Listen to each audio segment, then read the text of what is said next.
Do you know have you heard of the Muppets? And they used to have like a little person singing. Do do do do do. Pecha Kucha. Do do do do. Pecha Kucha. Do do do do do do do do do do do do do. Help them out. Pecha Kucha is a Japanese word for chit-chat and is the name of a presentation format created in Japan in 2003 by Astrid Klein and Mark Dytham, two architects looking for a way people could share their work quickly and simply in public. Since then, the idea has spread to over 700 cities around the world. At every Pecha Kucha night, creative thinkers come together and share their ideas with only 20 images shown for 20 seconds each. Pecha Kucha, a fast, fun format. Find a location, join the conversation.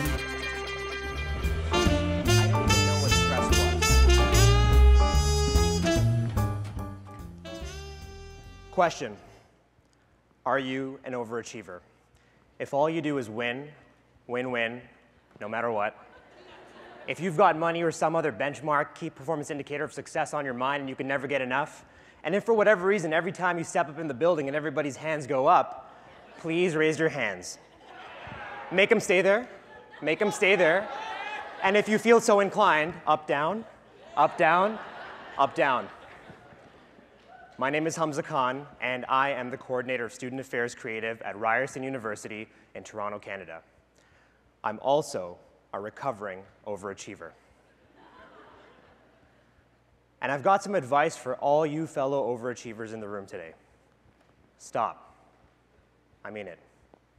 It's overrated, it's counterproductive, and if you haven't already, you're going to hurt yourself in the process. Trust me.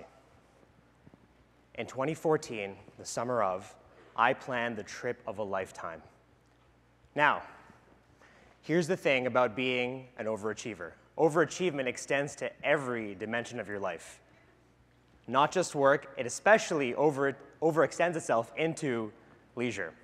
This is an actual travel itinerary. I planned this in the summer of 2014. I told myself in the winter of 2014 I was going to go away and enjoy this. Toronto to New York, New York to Milan, Milan to Prague, Prague to Amsterdam, Amsterdam to Kuala Lumpur. What was I thinking? I actually have the bookings to prove this. Now, the day I was supposed to leave, I got cold feet. My mind and my body just weren't agreeing. My willpower was completely sapped. I was angry, I was resentful, I was feeling guilty, I was feeling ashamed. As an overachiever, it's not okay to feel this way. At least I didn't think so. And as I was festering in this stew of negative emotions, I asked myself some tough questions. What happened? Why didn't I get on this flight? Why did this happen? Is something wrong with me? How could I have prevented this? How didn't I see this coming? Was this inevitable? And the most scary question of all, am I alone? And that winter, I studied burnout. I learned about the 12 stages of burnout as defined by Drs. Herbert Freudenberger and Dr. Gail North. And I learned that it started the same for me every single time. Performance pressure converted itself into this immense compulsion to prove oneself. I would walk to campus every day feeling like our national treasure, Drizzy Drake, charged up. And that lent itself perfectly to working harder. 9 to 5s became 9 to 9s, 9 to 9s became 9 to 12s. I was working evenings, mornings, weekends, statutory holidays. Whenever my colleagues, friends, or family would see me working in 2014, to paraphrase Rihanna, they'd see me doing work, work, work, work, work. But then I started to pull from some really dark sources of energy. I started to neglect my sleep. That was the first to go.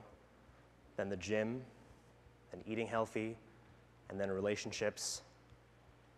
I was sacrificing the very things that I needed to restore and replenish me.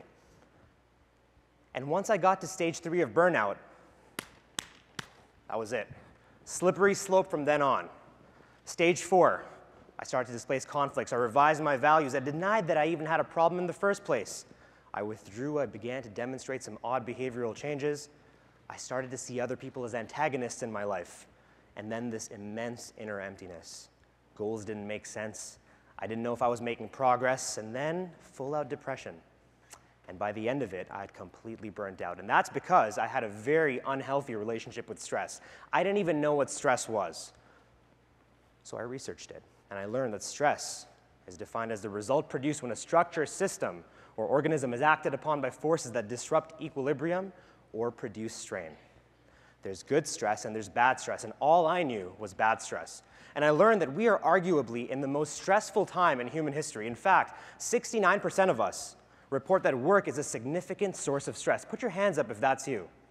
Right? Work is a significant source of stress for us. And the things that are stressing us out, the economy, fear of job redundancy, all sorts of things. But it's not just affecting us, it's also affecting the entire economy.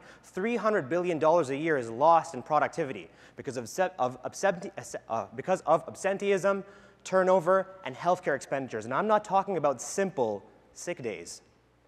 Folks, I'm talking about things as grave as death. The Japanese and the Chinese have a word for this, respectively. Karoshi and gulasi. It literally translates to death by work. Take that in. 1,600 people a day die in China from working too hard. I'm not talking about factory workers or people laboring in the sun.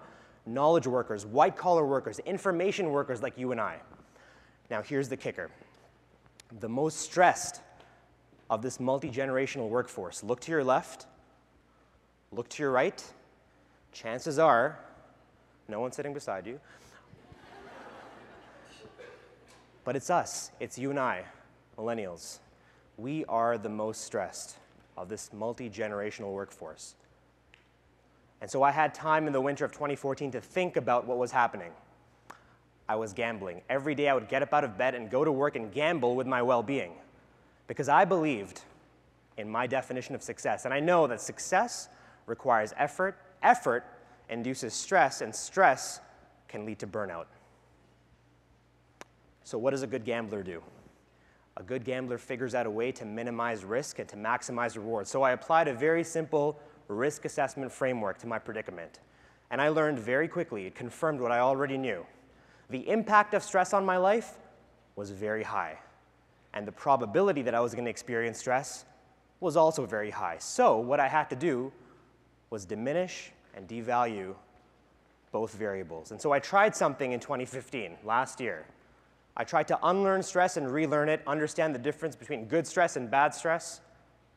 I tried to become a high performer instead of an overachiever, so as to reduce the probability of stress. And I also tried my best to develop resilience and thereby minimize the impact of stress. And something amazing happened. I hovered within the first 2 stages of burnout all year. That's it. I never went past that. I felt the compulsion to prove myself. I worked hard. And every now and then, every now and then, I would tap into that negative source of energy. I would sleep a few hours less. I would maybe skip a meal. I would maybe not go to the gym. But that was it. It never went beyond that. And what I unlocked, folks, was a state of productive anxiety. This is where I did my best work. This is where I had all the benefits, all the highs of being an overachiever, with none of the lows. Did it work for me? 2015, I arguably worked harder than I did in 2014. I achieved more. I burned the candle on both ends. It burned bright. And here I am today. I'm not burnt out. So I want you all to think about the term burnout. Burn out. It's not the fire that's the problem, folks. It's the absence of the fire that is the problem. And so if you're going to take away anything from this, please, burn bright, not out. Thank you so much. Thank you.